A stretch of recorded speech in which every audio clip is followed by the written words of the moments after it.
Hello बच्चों, कैसे हो? मजामा? मैं भी मजामा। मैं डॉक्टर हार्दिक राइशनी आप सभी का टीम लर्निंग मंक फाउंडेशन की ओर से इस ऑनलाइन सेशन में स्वागत करता हूँ। बच्चे लोग, आज के इस ऑनलाइन सेशन में हम पढ़ने वाले हैं एक न्यू चैप्टर का नाम है body fluids and circulation. HSC के बुक के हिसाब से चैप्टर है 12th में, जिसमें रेस्पिरेशन सर्कुलेशन दो चैप्टर्स को कंबाइन करके दिया है। तो हम एनसीईआरटी के हिसाब से जाएंगे तो 11th में चैप्टर आता है बॉडी फ्लूइड्स एंड सर्कुलेशन। काफी इंपॉर्टेंट चैप्टर है क्योंकि at the end of the day human beings के रिलेटेड है। ह्यूमन फिजियोलॉजी का वेटेज नीट में हो या सीट में हो या बोर्ड्स में हो, कंपैरेटिवली काफी हाई है बाकी सारे टॉपिक से रिलेटेड। इसलिए ये चैप्टर हमें काफी डिटेल में स्टेप बाय स्टेप सीखना है। तो बच्चों, आज के इस फर्स्ट पार्ट में हम सिर्फ शुरुआत करके इंट्रोडक्शन सीखेंगे, जो जो इंपॉर्टेंट हाईलाइट्स है ये चैप्टर की वो सारी चीजें सीखेंगे।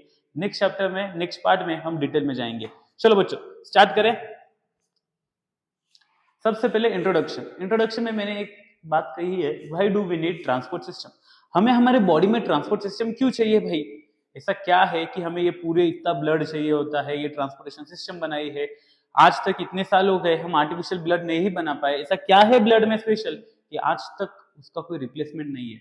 बच्चों, ये ट्रांसपोर्ट सिस्टम की क्यों जरूरत है बॉडी में? ट्रांसपोर्ट सिस्टम की जरूरत इसलिए क्योंकि हमारी काफी सारी चीजें एक जगह पे प्रोड्यूस होती है और दूसरे जगह पे यूज होती है। तो उसको एक जगह से दूसरे जगह पे अगर लेके जाना है तो हमें एक प्रॉपर ट्रांसपोर्ट सिस्टम चाहिए। अब इसकी कौन सी चीजें? सबसे पहले ऑक्सीजन एंड CO2। ऑक्सीजन हम लेते हैं नाक से, जाता है लंग्स में। ये ऑक्सीजन जो लंग्स में पहुंचा है, इसको पूरे बॉडी तक, बॉडी के हर सेल तक पहुंचाना है। तो इसके लिए हमें क्या लगेगा? ब्लड लगेगा। सेकेंड, ऑक्सीजन अगर हम लेके जा रहे हैं तो बदले में कुछ ना कुछ वेस्ट प्रोडक्ट तैयार होगा। वो वेस्ट कौन सा बच्चे लोग? CO2। तो CO2 भी हमें तुरंत रिटर्न बाहर निकालना है। तो बाहर निकालने के लिए भी हमें क्या लगने वाला है? CO2। एक हो गया ऑक्सीजन और CO2। दूसरी इंपॉर्टेंट चीज क्या ट्रांसपोर्ट करते हैं हम बॉडी में? खाना। लाइफ में अल्टीमेट सुख क्या है? खाना भाई साहब। तो खाना, फूड ट्रांसपोर्ट करना, और फूड के साथ साथ अगर हम कुछ खाएंगे तो वेस्ट प्रोडक्ट जनरेट हो गई। तो फूड एंड वेस्ट प्रोडक्ट, ये दो चीजें भी ट्रांसपोर्ट कराना। तीसरा हम क्या ट्रांसपोर्ट करते हैं? ब्लड के इंपॉर्टेंट चीज क्या ट्रांसपोर्ट करते होगे हम? सबसे इंपॉर्टेंट चीज होती है बच्चों लोग हॉर्मोन्स। हॉर्मोन्स क्या है? हॉर्मोन्स से केमिकल मैसेंजर। अब कंसीडर करो, मेरे बॉडी का एक पार्ट को मुझे सिग्नल देना है कि भाई तू ऐसे ऐसे काम कर। ये सिग्नल कौन देता है? मोस्टली ब्रेन देता है। बट ये कैसे सिग्नल पहुंचाएगा वहां तक? In the form of hormones. Hormones क्या होते हैं? Chemical messengers. हॉर्मोन्स पे हम काफी डिटेल में सीखेंगे। हमारे पास चैप्टर है केमिकल कोऑर्डिनेशन, उसमें हम हॉर्मोन्स डिटेल में सीखेंगे। अभी बस आपको याद रखना है, हॉर्मोन्स भी बॉडी में कौन ट्रांसपोर्ट करता है? ब्लड ही ट्रांसपोर्ट करता है। और कौन सी चीजें बच्चे लोग बॉडी में हमें ट्रांसपोर्ट करने की जरूरत पड़ती है? सबसे इंपॉर्टेंट, अगर हम बीमार हुए, एक जगह पे लगा है बॉडी के, तो उस जगह पे हमारी डिफेंस सिस्टम एक्टिव हो जानी चाहिए। वहां पे हमारे WBCs पहुंच जाने चाहिए, वहां पे हमारे डिफेंस सेल्स पहुंच जाने चाहिए। तो इन डिफेंस सेल्स को, एंटीबॉडीज को कौन ट्रांसपोर्ट करेगा? ब्लड। तो ये बेसिकली मैं एंटीबॉडीज लिख देता हूं। तो इन सारी चीजों को ट्रांसपोर्ट करने के लिए हमें एक वेल डेवलप्ड ट्रांसपोर्ट सिस्टम की जरूरत है। और ये ट्रांसपोर्ट सिस्टम हमारे बॉडी में काफी वेल डेवलप्ड है। बट आप जैसे जैसे लोअर एनिमल्स में जाओगे, ये सिस्टम आपके पास वेल डेवलप नहीं रहेगी। हम डिटेल में सीखेंगे डिफरेंट डिफरेंट एनिमल्स की ट्रांसपोर्ट सिस्टम कैसी है, उनका हार्ट का स्ट्रक्चर कैसा है, और फाइनली हमें जो मेन सीखना है ह्यूमन हार्ट के बारे में। तो बच्चे लोग, अगली स्लाइड पे जाते हैं। हम स्टार्ट करते हैं ब्लड से। ब्लड क्या होता है? टाइप क्या है? ब्लड बेसिकली क्या है? ब्लड है एक फ्लूइड कनेक्टिव टिश्यू। ब्लड क्या है बच्चों? Fluid connective tissue. Fluid connective tissue body में एक, हमने क्लास 11 में चैप्टर पढ़ते हैं एनिमल टिश्यूज। एनिमल टिश्यूज पता है बच्चे लोग? एनिमल टिश्यूज चार टाइप के होते हैं: epithelial tissue, connective tissue, muscular और नर्वस टिश्यू। उसमें जो कनेक्टिव टिश्यू है वो है ब्लड। उसमें भी कौन सा टाइप का? Fluid connective tissue. ब्लड का काम क्या है? बॉडी के एक पार्ट को दूसरे पार्ट से कनेक्ट कराना। दो चीजों के बीच में, दो पार्ट्स के बीच में कुछ ना कुछ सब्सटेंस का एक्सचेंज कराना, ये ब्लड करता है। पूरे बॉडी में कितना ब्लड होता है? अब कोई कहता है एक बड़ा आदमी है तो उसकी बॉडी में ज्यादा ब्लड रहेगा, एक छोटा सा पतला सा आदमी उसकी बॉडी में कम ब्लड रहेगा। ऐसा रहेगा क्या? नहीं। रफली सबके बॉडी में, irrespective of the body size, रफली ब्लड होता है 5 to 5.5 लीटर्स। कितना ब्लड है बच्चों लोग हमारे बॉडी में? 5 से 5.5 लीटर ब्लड होता है हम सब में। एवरेज बोलोगे तो 5.25 लीटर्स हमारे बॉडी में ब्लड होता है। ब्लड की पीएच कितनी है? अब ये क्यों इंपॉर्टेंट है? सबसे पहले तो मुझे बताओ, पीएच क्यों इंपॉर्टेंट है?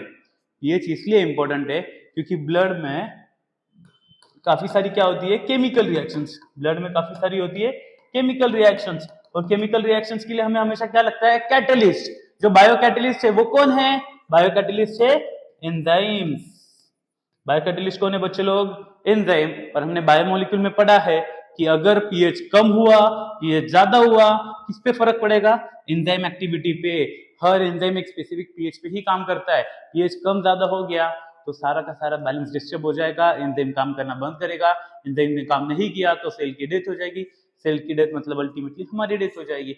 इसलिए पीएच काफी इंपॉर्टेंट चीज है। तो ब्लड की पीएच कितनी बच्चों, ब्लड एसिडिक है, बेसिक है कि न्यूट्रल, ब्लड है स्लाइटली बेसिक। ब्लड की पीएच होती है रफली, जो आपको याद रखना है, 7.35 से 7.45।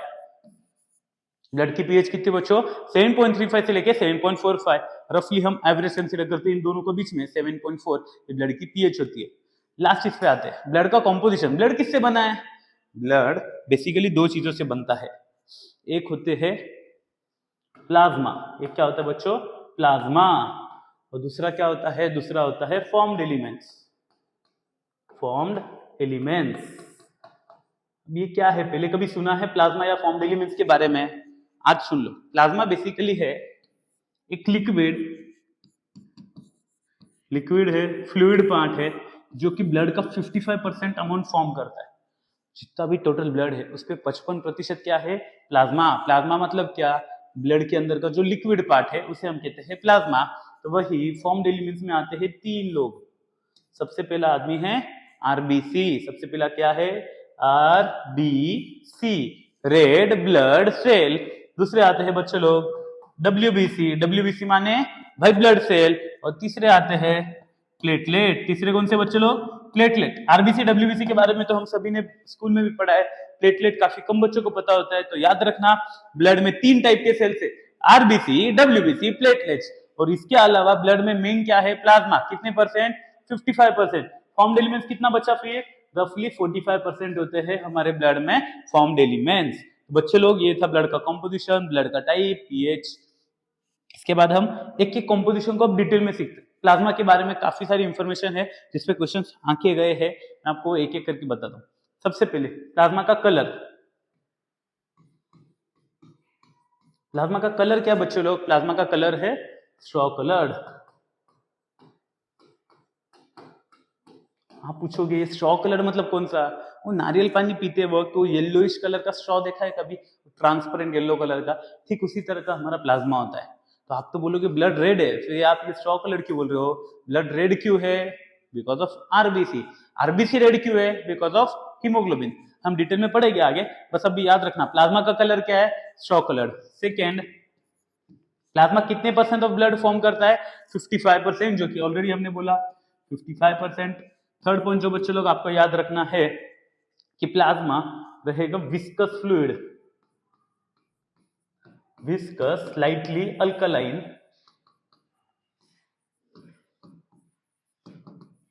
विस्कस माने क्या, विस्कस मतलब जो इजीली फ्लो नहीं होता उसे हम कहते हैं विस्कस। तो आप कंसीडर करो, आप वाटर को ऐसे फेंको और ब्लड को फेंको, कौन इजीली फ्लो होगा, वाटर इजीली फ्लो होगा, ब्लड इजीली फ्लो नहीं हो सकेगा, क्योंकि प्लाज्मा होता है जो कि उसे विस्कोसिटी देता है, यानी कि उसे फ्लो इजीली होने नहीं देता। नेक्स्ट, ब्लड की पीएच हमने ऑलरेडी देखी, तो वही प्लाज्मा की भी पीएच रहेगी स्लाइटली अल्कलाइन 7.4। इसके अलावा प्लाज्मा किससे बना है, प्लाज्मा में 90% तो वाटर ही होता है। कितने प्रतिशत, 90%, 90 to 92% प्लाज्मा में होता है वाटर। प्लाज्मा किससे बना है, 90 से 92% वाटर से। नेक्स्ट, प्लाज्मा में होते हैं 7 to 8% प्लाज्मा में होते हैं प्रोटीन्स।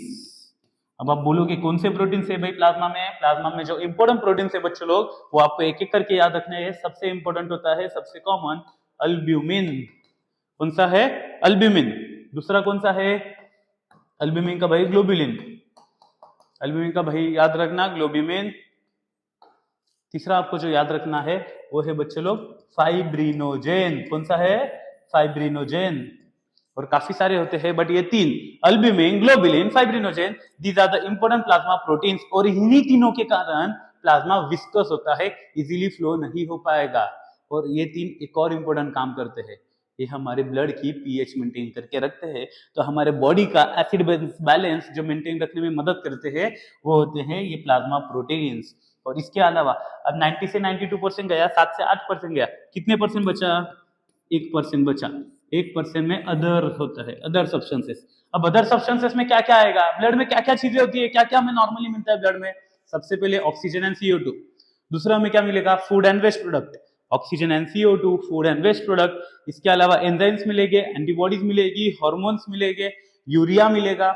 ये सारी जो चीजें होती है ये इस 1% में आती है। तो ये था बच्चों लोग प्लाज्मा। प्लाज्मा के बारे में आपको ये 5-6 चीजें याद रखनी है। इस पे क्वेश्चन आ सकता है। जो क्वेश्चन आया हुआ था कि प्लाज्मा का कलर क्या है और पीएच ऑफ ब्लड क्या है। नेक्स्ट बच्चों हम फॉर्म्ड एलिमेंट्स पे शुरुआत करते हैं। फॉर्म्ड एलिमेंट्स में सबसे पहला फॉर्म्ड एलिमेंट हमें पढ़ना है इरिथ्रोसाइट। इरिथ्रोसाइट, साइट का मीनिंग क्या होता है बच्चों लोग? साइट का मीनिंग होता है सेल। तो इरिथ्रो का मीनिंग क्या होता है? इरिथ्रो का मीनिंग होता है रेड। और ये ब्लड के सेल्स है इसलिए इसे कहते हैं रेड ब्लड सेल। इसलिए इरिथ्रोसाइट का दूसरा नाम क्या है? Red blood cell. अब ये रेड ब्लड सेल रेड क्यों है? क्योंकि इसके अंदर प्रेजेंट होता है हीमोग्लोबिन। इसके अंदर क्या होता है बच्चे लोग? हीमोग्लोबिन। हीमोग्लोबिन का काम क्या है? हीमोग्लोबिन का काम है हमारे बॉडी में ऑक्सीजन और CO2 का ट्रांसपोर्ट करना। हीमोग्लोबिन का काम क्या है? बॉडी में ऑक्सीजन और CO2 का ट्रांसपोर्ट करना। अक्सर बच्चे सिर्फ ऑक्सीजन बोलते हैं बट ये गलत है। हीमोग्लोबिन दोनों को भी ट्रांसपोर्ट करता है, ऑक्सीजन को भी एंड CO2 को भी। ऑक्सीजन को कहां से कहां तक ट्रांसपोर्ट करेंगे? लंग्स से लेके बॉडी पार्ट्स तक, और CO2 को बॉडी पार्ट से लेके लंग्स तक, यानी हम उसे बाहर निकाल सके। तो इरिथ्रोसाइट्स बच्चों एक एक करके इरिथ्रोसाइट्स के बारे में हम एक एक इंपॉर्टेंट चीजें सीखते हैं। सबसे पहले total RBC count. RBC count, total RBC count कितना है बच्चों लोग? टोटल आरबीसी काउंट मेल्स में अलग है, फीमेल्स में अलग है। मेल्स में टोटल आरबीसी काउंट है बच्चों लोग 5.2 से 5.8 मिलियन पर cubic MM of the blood. आप इमेजिन कर रहे हो इतू से जगह में, ये इतू से जगह में 5 से रफली 5.2 से 5.8 मिलियन आरबीसी प्रेजेंट है। तो पूरे बॉडी में कितने आरबीसी होंगे? इसलिए आरबीसी को हम कहते हैं most abundant cells of human body. Erythrocytes क्या है बच्चे लोग? Most abundant cells of human body.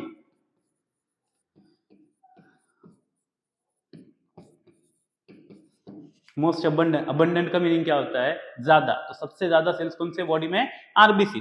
Next mails का काउंट हमने लिख दिया। अब फीमेल्स का काउंट कितना होता है? फीमेल्स में जैसे मैंने कहा स्लाइटली कम रहेगा, तो कितना है बच्चों लोग? 4.3 से लेके 5.1 मिलियन पर cubic MM of the blood.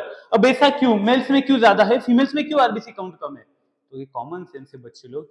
Females में हर महीने क्या होती है? Menstrual cycle. मेंस्ट्रुअल साइकिल में क्या लॉस होने वाला है? ब्लड लॉस होने वाला है। तो जिसके कारण कोई भी आप ब्लड से रिलेटेड पैरामीटर्स पढ़ोगे तो मेल्स में हमेशा हायर वैल्यू रहेगी और फीमेल्स में हमेशा कम वैल्यू रहेगी। सेकेंड, टोटल आरबीसी काउंट हो गया। अब शेप पे आते हैं। आरबीसी का नॉर्मल शेप है बच्चों लोग सर्कुलर बाइकॉन्केव। नॉर्मल शेप क्या है? सर्कुलर बाइकॉन्केव। और जो आपको हाईलाइट करना है, जो पॉइंट जहां पे क्वेश्चन आया हुआ है कि मैच्योर आरबीसीज में, मैच्योर आरबीसीज में न्यूक्लियस, माइटोकॉन्ड्रिया, एंडोप्लाज्मिक रेटिकुलम, ये तीनों की तीनों चीजें एब्सेंट होती है। आप बोलोगे भाई साहब ऐसा क्यों? ऐसा क्या है कि मैच्योर आरबीसीज में न्यूक्लियस नहीं रहेगा, माइटोकॉन्ड्रिया नहीं रहेगा, एंडोप्लाज्मिक रेटिकुलम नहीं रहेगा, गोल्जी बॉडीज भी नहीं रहेगा? तो क्यों? आरबीसीज को जिंदा नहीं रहना है क्या? आरबीसी नॉर्मली क्या करते हैं बच्चों लोग? अगर ये आरबीसी है, ये अगर रेड ब्लड सेल है, इसमें अगर मैंने कंसीडर करूं न्यूक्लियस ड्रॉ किया, इधर माइटोकॉन्ड्रिया ड्रॉ किया, इधर एंडोप्लाज्मिक रेटिकुलम ड्रॉ किया, तो ये सारी सेल की सारी जगह ले लेंगे। इसमें हीमोग्लोबिन को जगह मिलेगी क्या? नहीं मिलेगी। तो इसलिए मैच्योर आरबीसीज में, इसलिए बच्चों लोग मैच्योर आरबीसीज में से ये सारी चीजें हटा देते हैं और इसमें सिर्फ होता है हीमोग्लोबिन। फिर ये हीमोग्लोबिन ज्यादा से ज्यादा ऑक्सीजन कैरी कर सके इसलिए इन तीनों चारों को गायब कर देते हैं। न्यूली फॉर्म्ड आरबीसी में आपको सब कुछ मिलेगा, बट जो आरबीसी मैच्योर हो चुका है उसमें से सारी की सारी चीजें, न्यूक्लियस हो, माइटोकॉन्ड्रिया हो, एंडोप्लाज्मिक रेटिकुलम हो, गोल्जी बॉडी हो, गायब रहता है, एब्सेंट रहता है। बच्चे लोग चौथा important point, life span of RBC. RBC का लाइफ स्पैन कितना है? एक आरबीसी कितने दिन जीता है? सिर्फ 120 दिन। कितने दिन जीता है? सिर्फ 120 डेज। 120 दिन बाद कोई भी आरबीसी मरेगा और उसके जगह पे न्यू आरबीसी आ जाएगा। नेक्स्ट, अगर आरबीसी काउंट बढ़ गया और कम हो गया तो उसे क्या कहते हैं? आरबीसी काउंट अगर बढ़ गया उसे हम कहते हैं बच्चे लोग पॉलीसिथेमिया। उसे क्या नाम दिया है? पॉलीसिथेमिया। और अगर आरबीसी काउंट बच्चों लोग कम हो गया तो उसे नाम दिया है इरिथ्रोसाइटोपेनिया।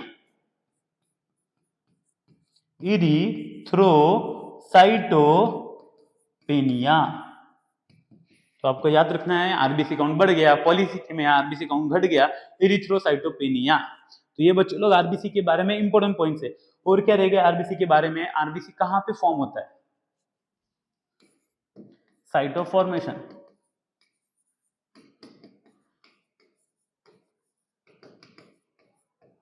आरबीसी बच्चों लोग फॉर्म होने के लिए बॉडी में दो अलग अलग जगह है। फीटस में, सबसे पहले फीटस में। फीटस माने क्या? फीटस मतलब मम्मी के पेट में जो बच्चा होता है उसे हम कहते हैं फीटस। फीटस में आरबीसी फॉर्म होते हैं बच्चों लोग लीवर में। कहाँ फॉर्म होते हैं? लीवर में। तो यही अडल्ट में यानी न्यू बॉर्न बेबी के बाद, बच्चा बाहर आने के बाद सारा का सारा आरबीसी और बाकी सारा भी ब्लड फॉर्म होता है रेड बोन मैरो में। कहाँ फॉर्म होता है?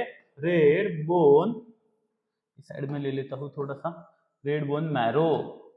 बच्चे लोग याद रखना, आरबीसी छोटे बच्चों में, फीटस में, जब बच्चा मम्मी के पेट के अंदर है, कहाँ पे फॉर्म होगा? लीवर में। तो यही एडल्ट में, हम सब में कहाँ पे फॉर्म होने वाला है? Red bone marrow. मुझे बताओ रेड बोन मैरो कहाँ पे होता है? तो सबसे पहले यही इंपॉर्टेंट क्वेश्चन है, रेड बोन मैरो कहाँ पे? बच्चे लोग बॉडी का हर वो लॉन्ग बोन, चाहे वो ये बाइसेप हो, ट्राइसेप हो, ये ह्यूमरस हो, सॉरी बाइसेप ट्राइसेप तो मसल है, यहाँ का जो ह्यूमरस बोन हो, ये रेडियस हो, अल्ना हो, फीमर हो, जितने भी long bones of the body है, इन सारों में होता है रेड बोन मैरो। तो वहां पे फॉर्म होता है ब्लड। तो अगर अगर अगर नीट का क्वेश्चन था बच्चे लोग, उन्होंने क्वेश्चन फ्रेम किया था कि एक बच्ची गाड़ी से जा रही थी, एक्सीडेंट हो गया, पैर फ्रैक्चर हो गया, कुछ तो उसका पार्ट फ्रैक्चर हो गया, उसके बाद उसे अनीमिया हुआ। उसके बाद उसे क्या हुआ बच्चे लोग? अनीमिया। तो ये क्यों हुआ? ये डायग्नोस करने बोला था। तो इससे पहले कि हम आंसर पे जाए, मुझे बताओ अनीमिया मतलब क्या? अनीमिया मतलब डेफिशिएंसी ऑफ हीमोग्लोबिन। अनीमिया मतलब क्या होता है बच्चे लोग? Deficiency of haemoglobin. हीमोग्लोबिन की जब बॉडी में कम हो जाती है लेवल, उसे हम कहते हैं अनीमिया। वो बच्ची जो थी, जो गाड़ी पे जा रही थी, उसका पैर फ्रैक्चर हो गया, तो उसे अनीमिया क्यों होगा? क्योंकि उसके लॉन्ग बोन को इंजरी हुई है। उसके लॉन्ग बोन को इंजरी हुई है तो क्या काम नहीं कर रहा होगा? उसका रेड बोन मैरो, जिसके कारण उसके बॉडी में कम ब्लड बन रहा है, जिसके कारण उसे अनीमिया हुआ है। तो ये उसका सही आंसर था। बच्चे लोग हम अगले पॉइंट पे आते हैं। आरबीसी फॉर्म कहां पे होते हैं ये हमने देखा। अब आरबीसी डिस्ट्रॉय कहां पे होते हैं? Site of destruction. अब ये काफी इंपॉर्टेंट है, साइट ऑफ डिस्ट्रक्शन कहां पे होते हैं आरबीसी? एक होता है लीवर में और दूसरा मेन होते हैं स्प्लीन में।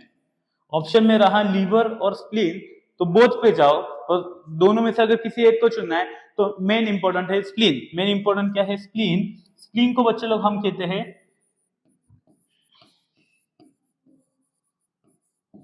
Graveyard of RBC. स्प्लीन को हम क्या कहते हैं बच्चे लोग? Graveyard of RBC. ग्रेवयार्ड माने क्या?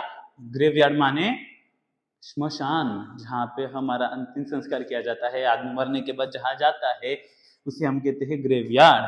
तो आरबीसी का ग्रेवयार्ड क्या है? वो है स्प्लीन। तो बच्चों याद रखना, आरबीसी फॉर्म होते हैं लीवर में, फीटस में, और एडल्ट में आरबीसी डिस्ट्रॉय हो रहे हैं लीवर में। तो लीवर दोनों भी काम कर रहा है। ब्लड फॉर्म भी करता है जब हम छोटू से होते हैं, जब हम बड़े हो जाते हैं तब उसे डिस्ट्रॉय भी करने का काम करता है। नेक्स्ट बच्चे लोग जो आपको पॉइंट्स याद रखने हैं, आरबीसी फॉर्मेशन की प्रोसेस को हम कहते हैं इरिथ्रोपोएसिस। आरबीसी फॉर्मेशन की प्रोसेस को क्या कहते हैं बच्चे लोग? Erythropoiesis is the process of formation of RBC. अब इस इरिथ्रोपोएसिस के लिए हमें क्या क्या लगने वाला है? इरिथ्रोपोएसिस के लिए बच्चे लोग हमें लगेगा एक हार्मोन। उस हार्मोन का नाम है इरिथ्रोपोएटिन। उस हार्मोन का नाम क्या बच्चों? इरिथ्रोपोएटिन। इरिथ्रोपोएटिन, अब ये कौन बनाता है? ये बनाता है किडनी। ये कौन बनाता है? किडनी। तो इसीलिए इसीलिए इसीलिए आपको याद रखना है, जब जब हमें किडनी की डिसीज होगी, जब जब आदमी की किडनी फेल हो जाएगी या फिर अच्छे से काम नहीं करेगी, उस बंदे को ब्लड की कमी रहेगी, क्योंकि इरिथ्रोपोएटिन नहीं बनेगा। इरिथ्रोपोएटिन नहीं बना तो इरिथ्रोपोएसिस मतलब फॉर्मेशन ऑफ आरबीसीज नहीं होगा। ये हो गया इरिथ्रोपोएटिन। इसके अलावा क्या लगता है? इसके अलावा हमें लगता है आयरन, Fe2+, बेसिकली इन फेरस फॉर्म, जो कि हमें लगने वाला है हीम प्रोटीन में, जो कि हमें कहाँ लगने वाला है? हीम प्रोटीन में। अगला हमें क्या लगता है? एक विटामिन, विटामिन का नाम है विटामिन B12। एक और विटामिन जिसका नाम है फोलिक एसिड। एक और विटामिन का नाम क्या है? Folic acid. तो ये सारी चीजें हमें आरबीसी बनाने के लिए लगते हैं। तो बच्चों लोग, हमने आरबीसी के बारे में मोस्टली सारे के सारे पॉइंट्स कवर किए। एक आखिरी वाला पॉइंट, हिमेटोक्रिट वैल्यू। गौर से कभी अगर किसी पेशेंट के ब्लड रिपोर्ट्स ऑब्जर्व करोगे ना बच्चों, कभी देखियो घर पे अगर किसी डॉक्टर ने ब्लड रिपोर्ट्स करने बोले तो उसमें सीबीसी करके टेस्ट होती है, कंप्लीट ब्लड काउंट। उसमें एक टेस्ट होती है हिमेटोक्रिट टेस्ट। हिमेटोक्रिट टेस्ट क्या होती है? हिमेटोक्रिट वैल्यू क्या होती है? It is the volume of RBCs, volume of RBCs to the total blood volume. Volume of RBCs to the total blood volume is called as haematocrit volume. Haematocrit value क्या है? Volume of RBCs divided by total blood volume. और इसकी value mails में अलग रहेगी, females में भी अलग रहेगी, ये आपको याद रखना है। तो चलो, यहाँ पे हमने आरबीसीज कंप्लीट किया है। आरबीसीज के बाद छोटी सी इंफॉर्मेशन मैं आपको हीमोग्लोबिन के बारे में दे देता हूँ। हीमोग्लोबिन, एचबी उसका शॉर्ट फॉर्म है। अब ये हीमोग्लोबिन क्या है? ये दो चीजों से बना है।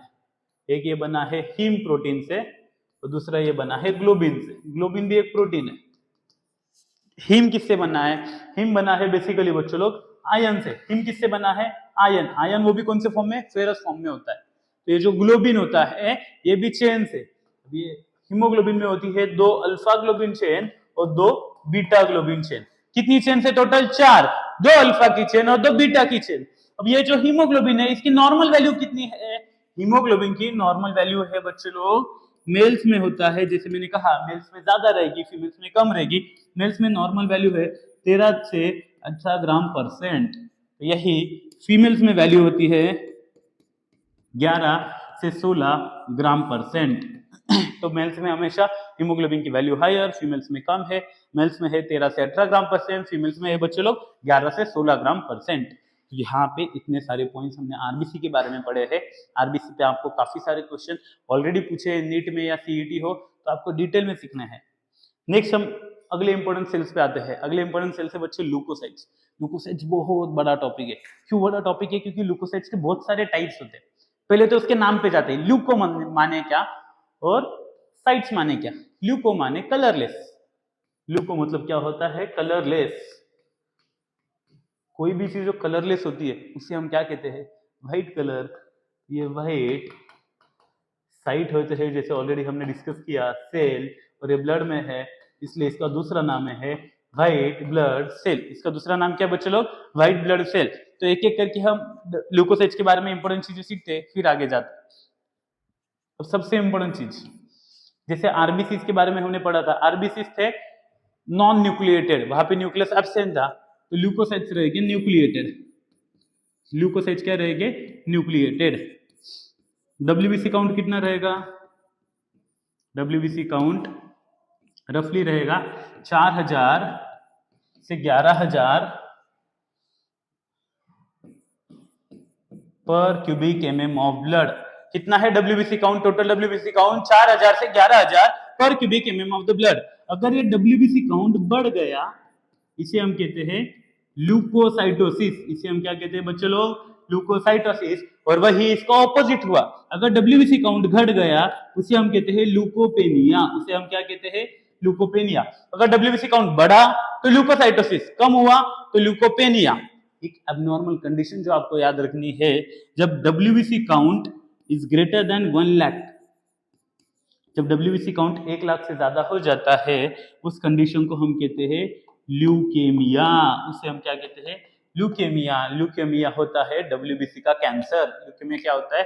WBC का कैंसर। अगर किसी को हो गया तो मान लो वो ऑलमोस्ट मरने ही वाला है, हम ज्यादा से ज्यादा उसकी लाइफ थोड़ी बहुत 6 महीने 1 साल एक्सटेंड कर सकते हैं, और उसका मरना तय है, क्योंकि अब तक भी हमें ब्लड कैंसर पे पूरी तरह ट्रीटमेंट हासिल नहीं हुई है।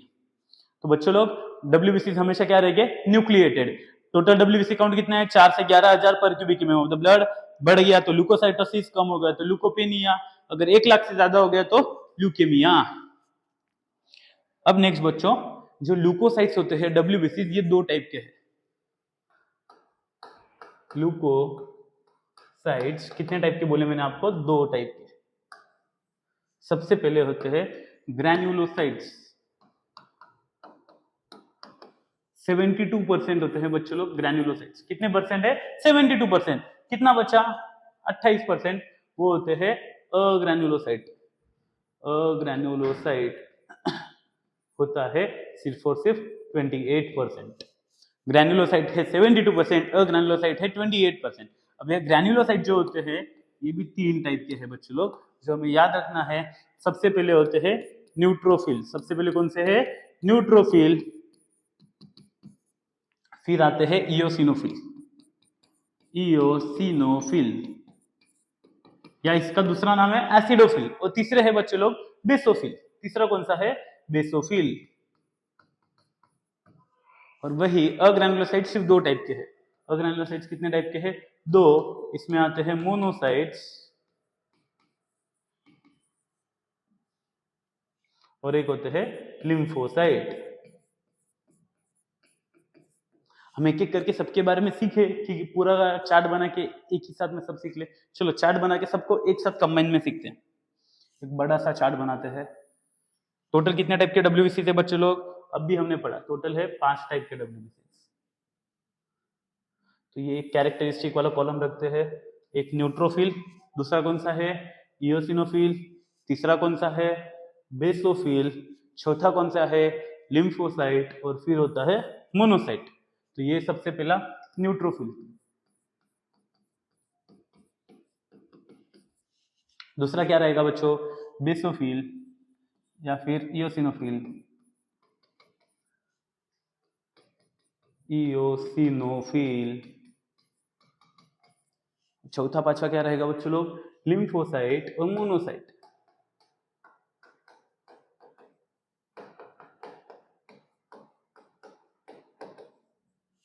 चलो क्या क्या कैरेक्टरिस्टिक्स हमें सबसे पहले सीखनी है? सबसे पहले कितने परसेंट होते हैं? सबसे पहले कितने परसेंटेज है? न्यूट्रोफिल्स के बारे में आपको याद रखना है कि न्यूट्रोफिल सबसे ज्यादा है WBC में। Most abundant cell type among WBC is neutrophil, जो कि होती है लगभग 50 से 60%। 50 से 60% WBC क्या रहेंगे? न्यूट्रोफिल्स। यही उसका एग्जैक्ट अपोजिट 0.1 से 1% होते हैं बेसोफिल। मतलब ऑलमोस्ट केसेस में बेसोफिल्स नहीं होते। बेसोफिल सिर्फ कुछ स्पेसिफिक कंडीशंस में आते हैं। तो वही इयोसिनोफिल्स होते हैं 1 से 3%। इयोसिनोफिल्स कितने होते हैं? 1 से 3%। कोई कोई बुक्स में ये 50 से 60 दिया है, तो कोई कोई बुक्स में ये 60 से 70 दिया है। आपको याद रखना है, दोनों वैल्यूज याद रखो। रफली 7 से 70 वैल्यू पे ही जाना, ये ज्यादा कॉमन है ये वैल्यू। पर आंसर में उस रेंज में भी रहा, एग्जैक्ट वैल्यूज नहीं देते क्वेश्चंस में, तो आपको याद रखना है 50 से 70, रफली 60 to 70 होता है। तो लिम्फोसाइट, अब लिम्फोसाइट कितने परसेंट है? 20 to 25% होते हैं लिम्फोसाइट। मोनोसाइट कितने परसेंट है? सिर्फ 3 to 5%। मोनोसाइट कितने परसेंट है बच्चे लोग? 3 to 5%। सेकेंड, हम सबका न्यूक्लियस के बारे में पढ़ेंगे। अब ये न्यूट्रोफिल्स में न्यूक्लियस होता है 2 to 7 लोब्ड। कितना होता है? 2 to 7 लोब्ड। अब कोई बच्चा पूछेगा भाई साहब लोब माने क्या? लोब का मतलब होता है पार्ट्स। कंसीडर करो ये बड़ा सा सेल है, इसके अंदर अब न्यूक्लियस कैसे हो सकता है? अलग अलग पार्ट्स में डिवाइडेड हो सकता है। ये अगर रहा तो ये 1 2 3 4 4 पार्ट से 2 से 7 में आता है, तो ये कौन सा सेल रहेगा? ये रहेगा न्यूट्रोफिल। ये क्या रहेगा बच्चों लोग? न्यूट्रोफिल। सेकेंड है बेसोफिल। बेसोफिल का जो न्यूक्लियस होता है वो होता है रफली एक ही लोब्ड होता है, बट वैसे थोड़ा सा ट्विस्टेड होता है। वो क्या होता है? ट्विस्टेड। ये बेसोफिल, ये क्या रहेगा? बेसोफिल। इसका न्यूक्लियस रहेगा बच्चों लोग ट्विस्टेड। इसका न्यूक्लियस कैसे रहेगा? ट्विस्टेड। वही इयोसिनोफिल का न्यूक्लियस होता है बच्चों लोग, जो आपको याद रखना है, बाइलोब। किसका होता है? बाइलोब। नेक्स्ट लिम्फोसाइट का होता है लार्ज स्फेरिकल न्यूक्लियस। लिम्फोसाइट का कैसा होता है? Large spherical. और वही मोनोसाइट्स का न्यूक्लियस होता है किडनी शेप्ड। मोनोसाइट्स का न्यूक्लियस कैसा है बच्चों लोग? Kidney shaped. तो आपको यही याद रखना है। आपको डायग्राम बेस्ड क्वेश्चन नीट में आके गए हुए हैं, न्यूक्लियस के शेप से आपको पहचाना है कि ये कौन से टाइप का डब्ल्यूबीसी है। ऐसा 2 से 7 लोब वाला रहा तो न्यूट्रोफिल, अगर ऐसा ट्विस्टेड रहा तो बेसोफिल। नेक्स्ट हेडफोन वाला शेप वाला रहा, अगर ऐसा कोई शेप है तो ये रहेगा इयोसिनोफिल। ये क्या रहेगा? इयोसिनोफिल। ये रहेगा इयोसिनोफिल। नेक्स्ट अगर गोल है तो ये रहेगा लिम्फोसाइट। ये क्या रहेगा? लिम्फोसाइट। और अगर किडनी शेप्ड है, किडनी शेप्ड है तो ये किसका रहेगा? सेल मोनोसाइट का। तो ये एक डायग्राम में मैंने आपको पांचों के न्यूक्लियस बताया। न्यूक्लियस पे से आप पहचान सकते हैं कि ये कौन से टाइप का डब्ल्यूबीसी है। बच्चे लोग अगला जो आपको पॉइंट याद रखना है इन तीनों के बारे में, स्पेसिफिकली इन पहले तीनों के बारे में, कि स्टेन्ड विथ। स्टेन्ड माने क्या? अगर मुझे इन तीनों सेल्स को देखना है तो मुझे इन्हें कोई ना कोई केमिकल्स के साथ मिक्स करना पड़ेगा। तो कौन सा केमिकल्स के साथ मिक्स कर सकते हैं? न्यूट्रोफिल्स के लिए होते हैं न्यूट्रल डाइज। न्यूट्रोफिल्स के लिए कौन से है? कोई भी न्यूट्रल डाई हम यूज कर सकते हैं। इयोसिनोफिल और बेसोफिल के लिए अलग अलग डाइज है। बेसोफिल के लिए है बेसिक डाइज, बेसिक डाई, जिसका एग्जांपल है बच्चों लोग, बेसिक डाई का सबसे एग्जांपल, इंपॉर्टेंट एग्जांपल है मिथिलीन ब्लू।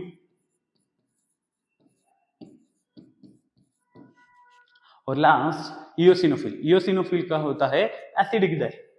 इयोसिनोफिल के लिए क्या है बच्चों? Acidic dye. एसिडिक डाई का मेन एग्जांपल है इयोसिन। मेन एग्जांपल क्या है बच्चों? इयोसिन।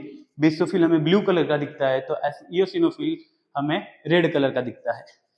नेक्स्ट हमें जो पॉइंट देखना है कि फंक्शन। अब न्यूट्रोफिल क्या करते हैं आपको याद रखना है। न्यूट्रोफिल और मोनोसाइट्स, न्यूट्रोफिल और मोनोसाइट्स दोनों के दोनों है फैगोसाइटिक।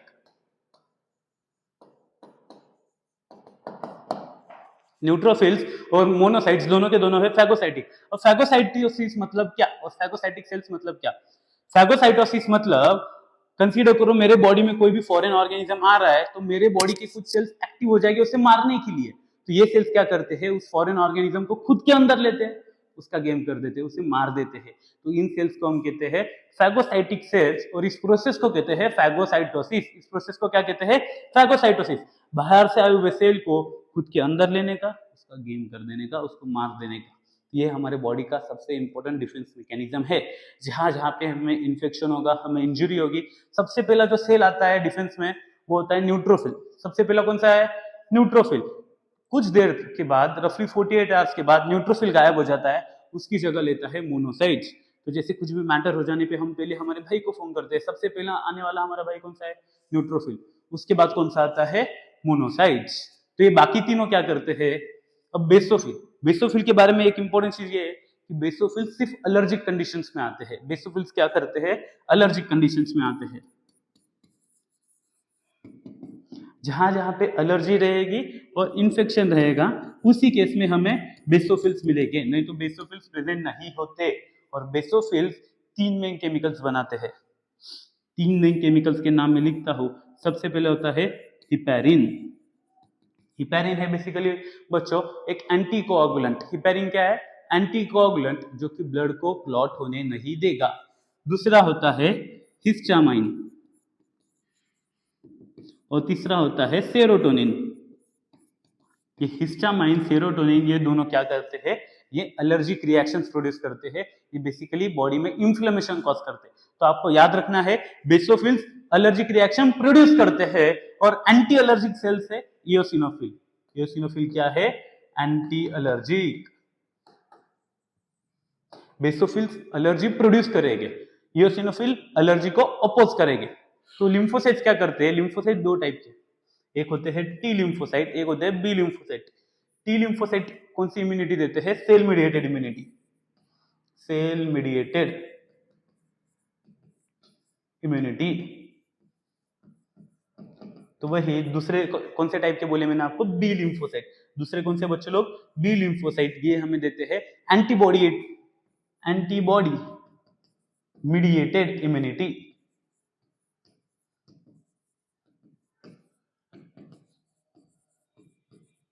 तो आपको याद रखना है B lymphocytes always provide antibody mediated immunity, whereas T lymphocyte will give us cell mediated immunity.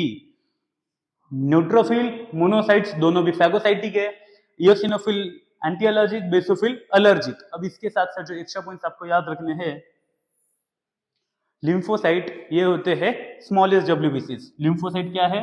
Smallest WBC. तो ये ही मोनोसाइट्स होते हैं लार्जेस्ट डब्ल्यूबीसी। मोनोसाइट्स क्या है बच्चे लोग? Largest WBC. लिम्फोसाइट है स्मॉलेस्ट डब्ल्यूबीसी, मोनोसाइट्स है लार्जेस्ट डब्ल्यूबीसी। और न्यूट्रोफिल का दूसरा नाम होता है PMN cells. PMN sales.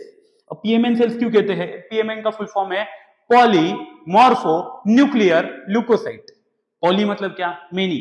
Morpho मतलब क्या? स्ट्रक्चर। न्यूक्लियर मतलब क्या? न्यूक्लियस। तो इनके न्यूक्लियस का मल्टीपल स्ट्रक्चर्स हो सकते हैं। ऑलरेडी अपन ने कहा कि 2 से 7 लोब होते हैं, तो अलग अलग स्ट्रक्चर्स मिलते हैं, इसलिए उसे कहते हैं PMN cells, polymorphonuclear leukocytes. तो ये है बच्चों, ये चार्ट का स्क्रीनशॉट निकाल लो, इसको रट लो, इसको अच्छे से समझ लो, क्योंकि काफी सारे क्वेश्चंस आपके ये चार्ट पे से सॉल्व हो सकते हैं। आपको बस ये चार्ट एक बार अच्छे से देखना है, समझ लो। कुछ भी डाउट रहा मुझे कॉल करो, टेक्स्ट करो, व्हाट्सएप करो। चलो बच्चे लोग आगे बढ़ते हैं। आगे जाते जाते हमें कुछ इंपॉर्टेंट चीजें याद रखनी है। लास्ट टाइप के ब्लड सेल्स कौन से है? प्लेटलेट्स। प्लेटलेट्स नॉर्मली कहाँ पे सुनते हैं हम लोग? प्लेटलेट्स हम सब लोग डेंगू में सुनते हैं। डेंगू में किसकी कमी हो जाती है? प्लेटलेट काउंट कम हो जाता है। तो प्लेटलेट काउंट कम होने से क्या हो जाएगा? प्लेटलेट क्या काम करता है, चलो वो देखते हैं। प्लेटलेट्स बेसिकली, इसका मेन नाम है थ्रोम्बोसाइट। इसका मेन नाम क्या है बच्चों लोग? थ्रोम्बोसाइट। थ्रोम्बोसाइट, साइट का मीनिंग तो मैंने आपको बोल दिया, साइट मतलब सेल। थ्रोम्बो क्या होता है? थ्रोम्बो मतलब क्लॉट करना, थ्रोम्बोसिस मतलब ब्लड क्लॉट करना। तो प्लेटलेट का मेन काम होता है ये ब्लड क्लॉट करने में मदद करता है। ये किसमें मदद करता है? ब्लड क्लॉटिंग में। प्लेटलेट्स किसमें मदद करेंगे? ब्लड क्लॉटिंग में। नॉर्मल प्लेटलेट काउंट कितना होता है? 2.5 to 4 lakhs पर cubic MM of the blood. मतलब सबसे ज्यादा ब्लड में है आरबीसी, फिर होते हैं प्लेटलेट्स और फिर आते हैं डब्ल्यूबीसी। नॉर्मल प्लेटलेट काउंट कितना है? 2.5 से 4 लाख पर cubic MM of the blood. अगर ये प्लेटलेट काउंट बढ़ गया, इसे हम कहते हैं थ्रोम्बोसाइटोसिस। इसे हम क्या कहते हैं? थ्रोम्बोसाइटोसिस। अगर ये ही कम हो गया तो इसे हम कहते हैं थ्रोम्बोसाइटोपेनिया। इसे हम क्या कहते हैं? थ्रोम्बोसाइटोपेनिया। अब ये शब्द देख के आपको समझ गया होगा, साइटोसिस मतलब सेल का नंबर इंक्रीज होना, पेनिया मतलब सेल का नंबर कम होना। ल्यूकोपेनिया डब्ल्यूबीसी कम हो गए, थ्रोम्बोसाइटोपेनिया थ्रोम्बोसाइट्स यानी प्लेटलेट्स कम हो गए। तो प्लेटलेट्स के बारे में यही इंपॉर्टेंट पॉइंट्स आपको याद रखने हैं। प्लेटलेट्स ब्लड क्लॉटिंग में मदद करते हैं। नॉर्मल प्लेटलेट काउंट है 2.5 to 4 लाख पर cubic MM of the blood. Count बढ़ गया, थ्रोम्बोसाइटोसिस कम हो गया, थ्रोम्बोसाइटोपेनिया।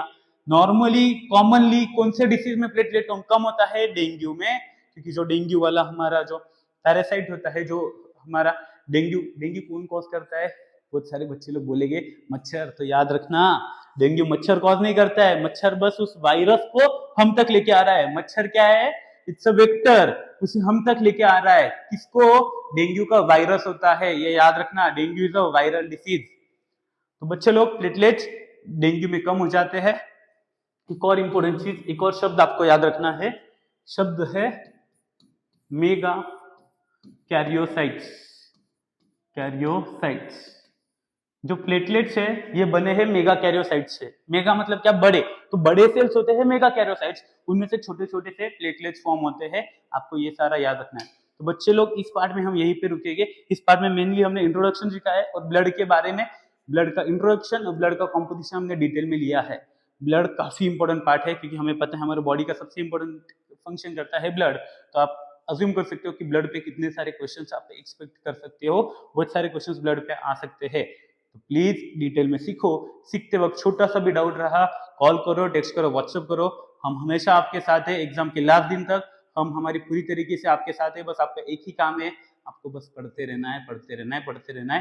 बाकी सब बंद कर दो। चलो बच्चे लोग यहीं पे रुकता हूँ, ज्यादा बोर नहीं करूंगा। Thank you so much, take care, bye bye, see you, best of luck.